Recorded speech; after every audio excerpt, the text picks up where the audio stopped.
आणि चांगला कारभार करण्याच्या दृष्टिकोनातून साकार मर्शींनी पण शिकवण दिली आणि मोठे दादांनी पण दिलेली आहे आम्हाला. जनतेची कामं कशी करायची आणि वेळ कसा द्यायचा. आता तुम्ही सगळ्यांनी सांगायचं आहे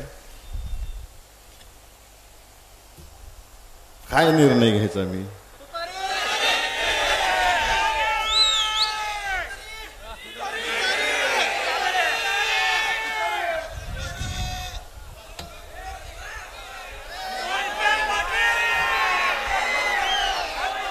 तुमच्या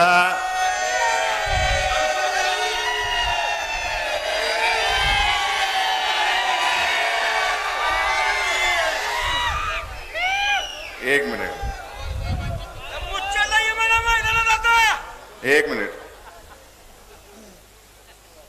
काही जणांनी प्रश्न विचारला. मागच्या वेळेस पवार साहेबांना सोडून गेला.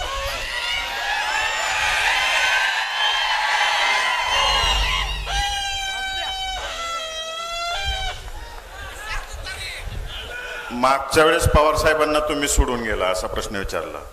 त्याचं उत्तर मी द्यायची गरज नाही. 60-65 वर्षामध्ये पवार साहेबांनी आणि दादांनी एकामेकाची दोस्ती आणि ऋणानुबंध काय जपलेत हे तुम्हाला सगळ्यांना माहिती आहे. आणि महबूबबाईंनी का दुरावा झाला मी सांगण्यापेक्षा महबूबबाईंनी मागाशी सांगून टाकलेला आहे. त्यामुळं आता तो प्रश्न कुणी विचारायच्या भानगडीत अजिबात पडू नका. आणि दुपारी दोस्ताना सगळ्या राज्याने बघितलेला आहे. साहेबांचा आणि दादांचा आणि सुशीलकुमार शिंदे साहेबांचा. आता अधिक बोलत नाही कारण का आपल्याला साहेबांचं ऐकायचं आणि तुम्ही बराच वेळ बसलेला आहे. आपण 16 तारखेला पुन्हा एकदा भेटणार आहे.